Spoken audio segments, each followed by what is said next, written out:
ma ñëw nag ci dernière partie c'est désespérant c'est vraiment désespérant xam nga sama live bu mujj bële comme benn magistrat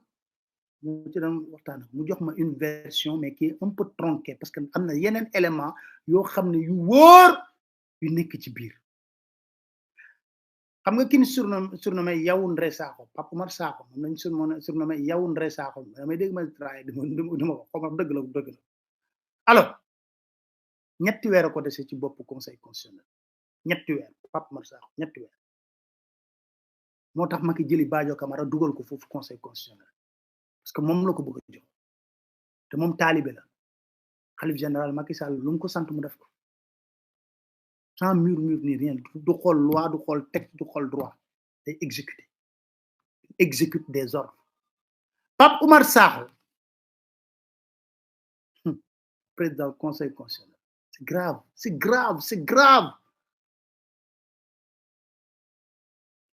première décision bi ñu jël ci Yewwi day bokk Dakar dafa ñëw toog avec les 7 magistrats du conseil constitutionnel ba recours bi duggee 7 membres yi mooy Seydou Nourou Tall Mamadou Diawara Abdoulaye Sylla Aminata Ly Ndiaye Youssoufa Diaw Mbodj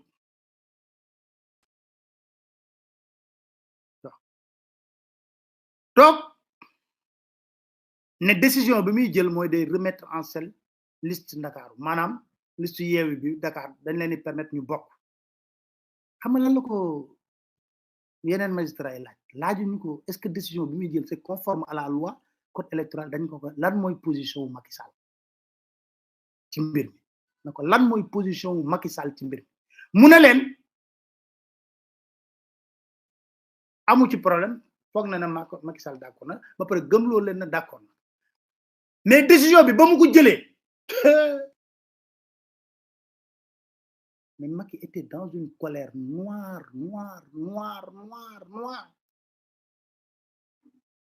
péter les plombs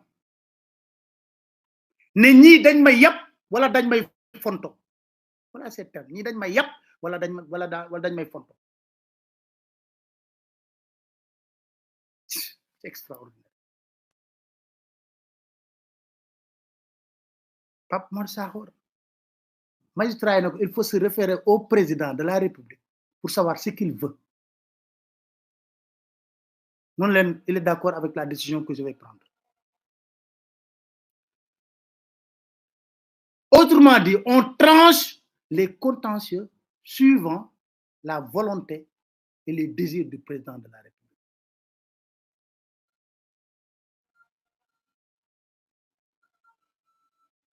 léegi nag am ci biir membre conseil constitutionnel kenn koo xam ne dafa fexe jot président lool jaar fu ne ba dem na ba woo benn xaritu président bu nekk Dubaï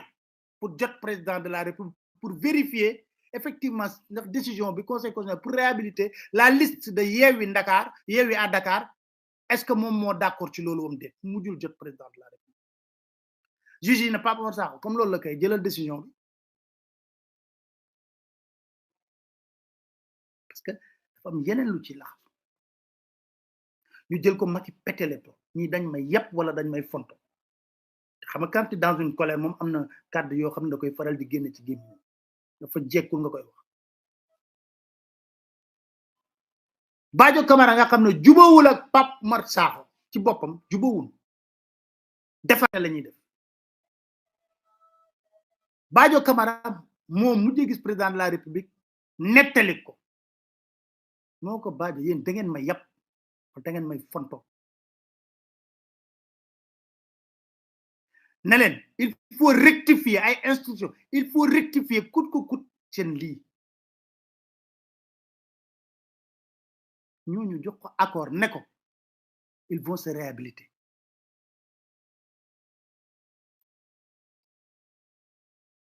c'est extraordinaire tension bu méttee laa wax Macky jox leen ay instructions pour ñu rectifier li nga xam ne rapidement ce qu'ils ont fait ñu ne ko président kay nañ xool ni ñu koy lijjanti c'est là où tu comprends l'arrêté de Antoine Diome mais xam nga président lu tax mu wax loolu Pape Oumar Sakho day dem retraite maison de fonction bu mu occupé dafa am procédure bu nu déclenché xam nga tey jii soo xoolee li ñëw dundee état la ñuy def xam nga tax mën a dundee état la ñuy def ñoom ñëpp seen maison de fonction yi bu ñuy dem retraite dañuy jéem a lijjante ak état noo leen ko état di jaaya de manière symbolique dossier bu mel noonu mu ngi ci tiroir yi ñu ngi koy jiiñ Pape Oumar Sakho Macky ne ñi dañ may fonto di ma def ay demande ba pare di def lu leen neex contrat man li ma bëgg waaye dinañ gis maanaam procédure d'achat logement de fonction bi dafa nekk en cours xam nga tey jii ponk li ñuy gis yëpp ñu leen wax ay këru patrimoine bâti dañ koy jël état bi mooy moom kër yi loolu tamit régime bu ñëw war nga nangu kër yi dumb yaa mi ngi koy def Guinée pourquoi pas le Sénégal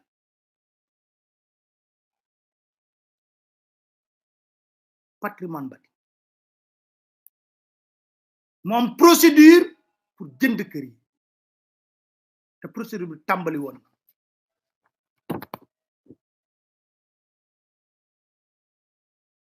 gars yi nag ne procédure boobu la ñuy attaqué c'est terrible quoi Macky Sall yóbbante message ne leen Pape Oumar Sakho na xam ne bu jëlee retraite 12 heures gendarme yi génn ko ci kër gi mu nekk nangu caabi Badio ne ils vont se rectifier jox engagement ferme président de la République xam nga loolu mooy expliquer pourquoi Antoine Diome a persisté xuloo ay éléments direction générale des élections wan naa leen ko fi bële passé xuloo ak pour coûte sortir un arrêté parce que arrêté boobu moo doon mën a permettre conseil constitutionnel rectifier wu maanaam éliminer na ko président yow kii benn liste kii la léegi liste nationale bi la lay éliminer booboo gën a neex maanaam permettre à Pape Oumar Sakho de se racheter sinon ñoom mere lañ def te comme Badio jubawul ak Pape Oumar Sakho Badio dem di xamb taal bi moom sax nu ko neex lay gisee président Macky Sall d'ailleurs Macky Sall boo ko Badio waxee ne ko pourtant y a un des juges qui a essayé de vous joindre jaar na ba sa copain bi nekk Dubaï mu ne ko pourquoi il est obligé de passer jusque là nee naa leen da ngeen ñuy dégg ñun dañ leen yëddu en tout cas c'est pas mon problème trouver une solution pour se rectifier moo tax Antoine insister pour génne arrêté am dossier bu mu dugal xam na ne bu génne arrêté Yewwi Askan bi day attaqué arrêté bi ñu dem conseil constitutionnel ñu àtte leen mais moom laa lay wax avant moom laa leen da wax bale passé avant muy dugal arrêté boobu xam na lan mooy décision wu conseil constitutionnel parce que ñooñu jël nañ engagement ferme auprès du président de la République pour lan éliminer coûte que coûte les listes de Yewwi xam nga Antoine avait la possibilité avec les préfets et les sous-préfets ba mu koy def xam na loolu xam na Pape Oumar Sakho day éliminer liste Yewwi mais dina ko enrobé xam nga mooy lan mooy maanaam dina ci laalaale tuuti liste Benno Bokk Yaakaar liste suppléant Benno Bokk Yaakaar voilà les faits ndax des biens matériels